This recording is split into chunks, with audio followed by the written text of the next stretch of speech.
When it comes to competitive gaming, RNG often just doesn't feel right. Ranked play should be a display of skill more so than an accumulation of luck, and given a lot of the discussions I've been following for a while now, a lot of ranked players seem to agree. It is frustrating to put in the effort to learn heroes in Overwatch that are, well, at least according to the community, skill-based, and then get destroyed by somebody who was just luckily spamming away on their abilities. Reinhardt's Magnet Charge, the good old Doomfist Corner Punch, Junkrat's Bomb Spam, and Hanzo's random headshots. All of these things frustrate players to no end because it doesn't feel right to get killed randomly in a game mode that is supposed to be about skill. And that is exactly what we are going to talk about today. We're going to discuss the purpose of RNG elements in a competitive game mode, the luck factor, and also briefly touch on the matchmaking lottery. So without further ado, let's get right into it. First thing going into this discussion, I need you guys to throw away the idea that Overwatch is a game that is primarily driven by mechanical prowess, because it is not, and I think most of you have realized that by now. Heroes that are based on mechanical skill are not necessarily going to win every encounter against other heroes that require less of that. A very big part of a player's skill set comes down to plain and simple knowledge, adaptation, and reaction. Know what the game is about, realize the threat, adapt accordingly, and react to any given problem in front of you. If you just got out of your aim practice bootcamp for McCree and you get frustrated about Hanzo randomly headshotting you, then in a lot of cases that's not a matter of luck winning against skill, it's a matter of you not practicing a very inherent part of your own skill set.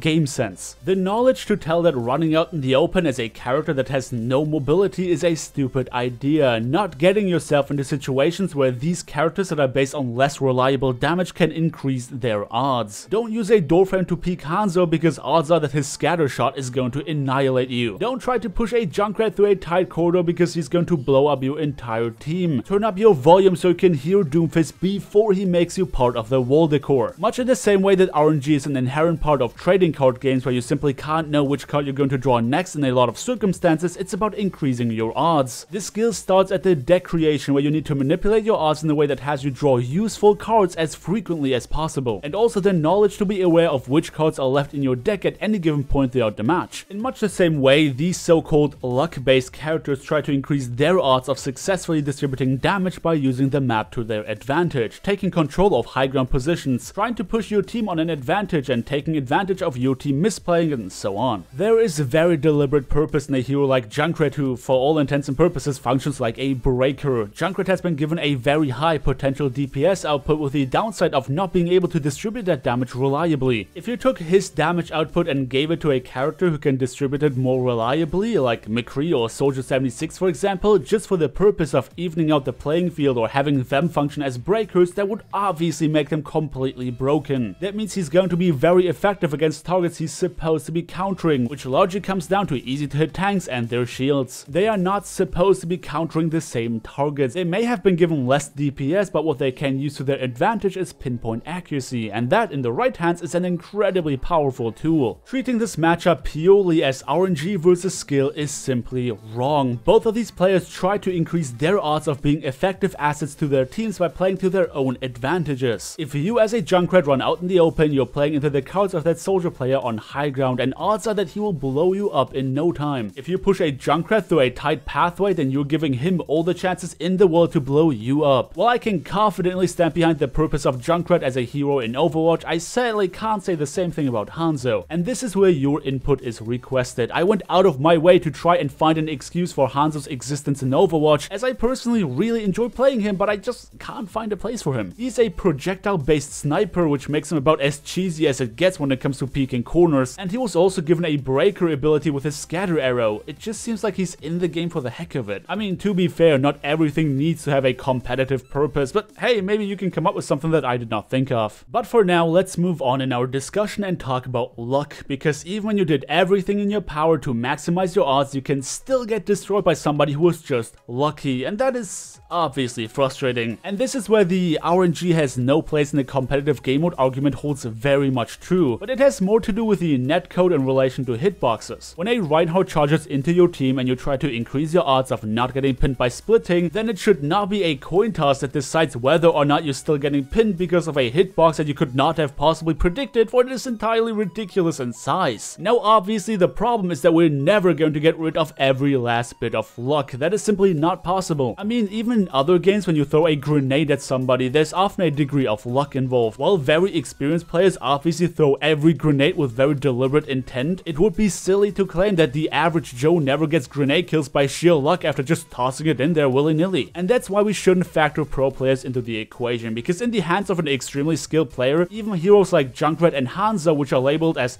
luck-based by many players, can be played with very deliberate intent and a very consistent damage output. Quite frankly, there's something very entertaining about watching a good Hanzo player consistently land headshots on targets that I couldn't have hoped to hit was it not for the grace of every deity I know to make it land randomly. I guess what it comes down to here is that every idiot can get lucky and land headshots with Hanzo, but it takes a truly skillful player to do so reliably. Does that make it any less frustrating to get killed randomly by a Hanzo who is just spamming arrows in your general direction? Of course not. But this is where we should take advantage of the fact that counterplay is a thing in this game. Luck simply lays in the nature of the way the game was designed. Junkrat in his role as a breaker cannot possibly have that element removed, because if it was, then he would be absolutely annihilating each and everyone he sees, and it would objectively make him the best DPS character in this game. His damage needs to be unreliable so that he can fulfill his purpose without being completely broken, like a potential Soldier 76 that shoots Farah rockets on a regular. So we gotta take the good with the bad here. Sure, lucky kills will happen, but at least we got somebody in the game who adds himself to the roster of heroes that make it so Barrier Watch does not actually become reality. Another RNG element we will never get rid of is the matchmaking lottery. What you have to understand about Overwatch is that the game does a really poor job of encouraging players to become,